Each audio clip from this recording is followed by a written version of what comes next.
CM. এবং দেখা গেল রাতে গ্রেফতার কালী। কে কালী? এই কালী ছাড়া নাকি পুরসভায় কোনো কিছু পাস হতো না, কিচ্ছু হতো না। তো এই তারাতলা বিপর্যয়ের কালীর হাত রয়েছে। তার কাছ থেকে জানতে চাওয়া হবে, কি কি জানতে চাওয়া হবে কালীর থেকে।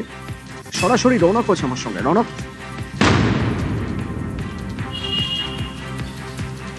দেখো, একেবারে গতকালই তাকে গ্রেফতার করা হয়েছে এবং তাকে টানা জিজ্ঞাসাবাদ করা হয়েছিল। মূলত যে বিষয়গুলো নিয়ে জিজ্ঞাসাবাদ করা হয়েছিল সেটি হলো, এখানে যে আজগর হোসেনের নাম উঠে এসছে, তিনিই কিন্তু প্ল্যানটা স্যাংশন করেছিলেন, যিনি কিনা প্রাক্তন মেয়র ফিরহাদ হাকিমের ঘনিষ্ঠ।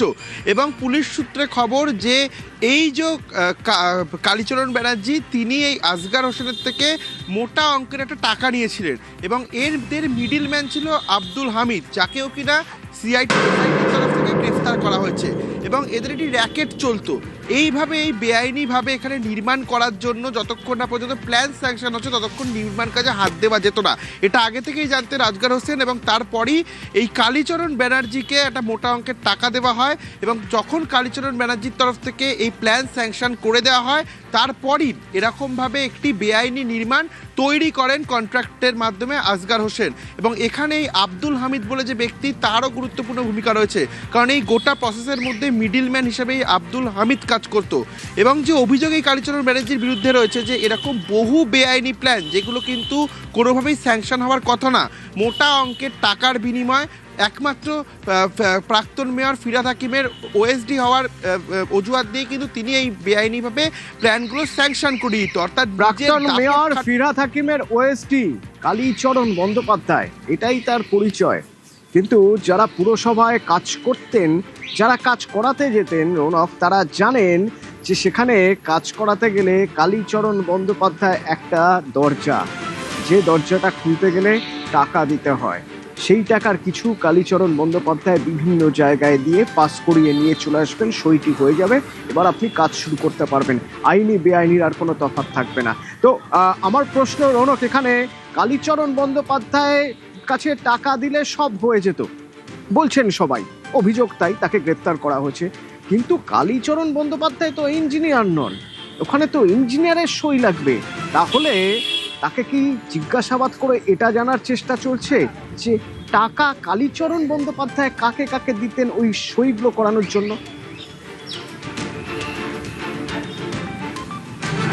দেখো, একেবারে পুলিশ সূত্রে খবর, এদের একটা র্যাকেট চলতো, যার মূল মাথা ছিল এই কালীচরণ ব্যানার্জি। তিনি তারপরে বিভিন্ন জায়গায় এই টাকা পৌঁছে দিতেন। এবং যেহেতু প্রাক্তন মেয়র ফিরহাদ হাকিমের ওএসডি ছিলেন তিনি, সেই দাপট কাটিয়ে প্রত্যেক কটা বিভাগে কিন্তু তার দেদার দাপট চলতো।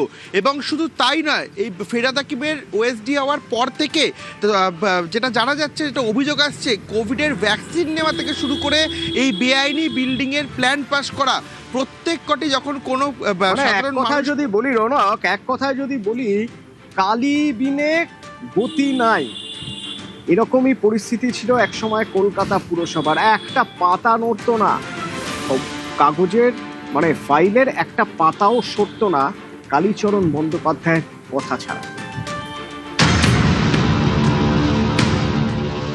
আমরা কালীকে তুললে সব বেরিয়ে যাবে। কলকাতা কর্পোরেশনে কালী না বললে কোনো প্ল্যান হয় না। আর কালী অ্যাপয়েন্টেড বাই ক্যামাক স্ট্রিট, সবাই জানে। আর এই কালী বাইপাসের পাশে আপনাদের তৃণমূল ভবন বানাচ্ছে 200 কোটি টাকা দিয়ে, আর এখান থেকে টাকাটা তুলে ওখানে পাঠায়। আমরা সব জানি, সব বের করেছি, আমরা এফআইআর হয়েছে, আরো ব্যবস্থা নিচ্ছি। বিধানসভায় মুখ্যমন্ত্রীর মন্তব্যের পরেই শুরু হয় জল্পনা। কে এই কালী? কলকাতা পুরসভার অন্দরমহল বলছে কালী হলেন কালীচরণ বন্দ্যোপাধ্যায়, ডব্লিউবিসিএস অফিসার, একদা ফিরহাদ হাকিমের ডান হাত, এখন পুরসভার এমপি ল্যাড ম্যানেজার। ফিরহাদের আমলে নাকি কালীর নির্দেশ ছাড়া কলকাতা পুরসভায় একটা পাতাও নড়তো না। চেতলাতে কালী পুজো তো বিখ্যাত।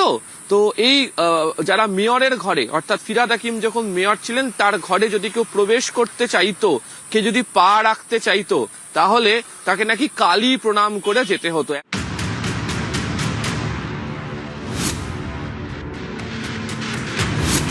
2003 সালে WBCS পরীক্ষায় রাজ্যের দ্বিতীয় হন কালীচরণ বন্দ্যোপাধ্যায়।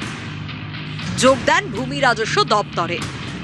2006 সালে ওয়েস্ট বেঙ্গল পুলিশ সার্ভিস পরীক্ষায় বসেন। তাতে প্রথম হয়ে 2008 সালে রাজ্য পুলিশে যোগ দেন।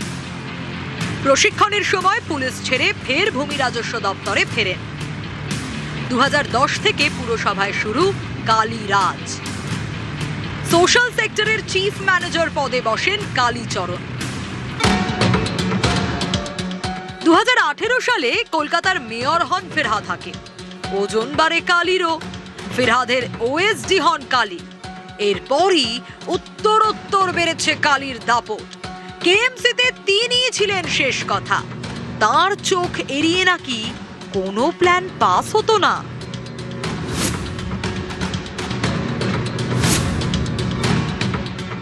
দু 2010 থেকে কলকাতা পুরসভায় সোশ্যাল সেক্টরে তিনি চিফ ম্যানেজার পদে নিয়োগ ছিলেন এবং ফিরহাদ হাকিম যখন এর আগে মেয়র পরিষদ ছিলেন রোডস বিভাগের, তখনও তিনি তার আত্মসহায়কের কাজ করেছেন এবং তারপর যখন ফিরহাদ হাকিম 2018 সালে আবারও কলকাতা পুরসভায় মেয়র হিসাবে তিনি আসেন, তখন তিনি তার আত্মসহায়ক হন এবং তার সঙ্গে অফিসার অন স্পেশাল ডিউটি হিসেবে কলকাতা পুরসভার মেয়র বিভাগে তিনি আসেন। কালীর নামে একাধিক অভিযোগ রয়েছে। অভিযোগ, অভিষেক বন্দ্যোপাধ্যায়ের নাম করে তোলা তুলতেন তিনি। 2024 সালের 26শে সেপ্টেম্বর শেক্সপিয়ার সরণি থানায় অভিযোগ দায়ের হয়। অয়ন ঘোষ দস্তিদার নামে এক ব্যক্তি অভিযোগটি করেছিলেন। শোনা যায় এই অয়ন নাকি ক্যামাক স্ট্রিটেরই কর্মী। এরপরই আসরে নামেন ফিরহাদ হাকিম। অনেকে বলেন অয়নের করা অভিযোগ নাকি বেশি দূর এগোয়নি, কোনো এফআইআরও দায়ের হয়নি। কালীর দাপট অব্যাহত থাকে। যদি এরকম কোনো কমপ্লেন থাকে তো আমাকেই দিতে পারতো, আমি ইনকোয়ারি করব। বিভাগীয় ইনকোয়ারি করেন? নিশ্চয়ই করাতো। তারাতলা বিপর্যয় এবার স্ক্যানারে সেই কালীচরণ। আপনার কালীকে তুললে সব বেরিয়ে যাবে।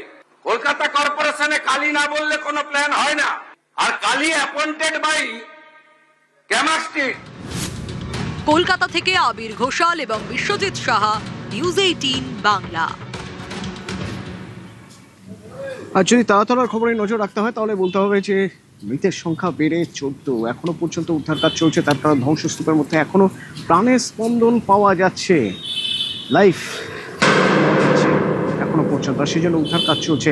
কিভাবে চলছে উদ্ধার কাজ আমরা দেখেছি যে সেনা তাদের কাছে সেই গ্যাজেট রয়েছে, যে গ্যাজেটের মাধ্যমে থার্মাল সেন্সার, সেই থার্মাল সেন্সার ব্যবহার করা হচ্ছে। বিভিন্ন রকম মানে মেকানিজম রয়েছে সেখানে। আমি একবার সরাসরি কথা বলবো, অভিজিৎ আছে আমার সঙ্গে। অভিজিৎ, এখনো এরকম সম্ভাবনা রয়ে গেছে যে ধ্বংসস্তূপের ভিতরে কেউ রয়ে গেছেন জীবিত, তাকে বার করে আনা সম্ভব? কিভাবে চলছে সে কাজ?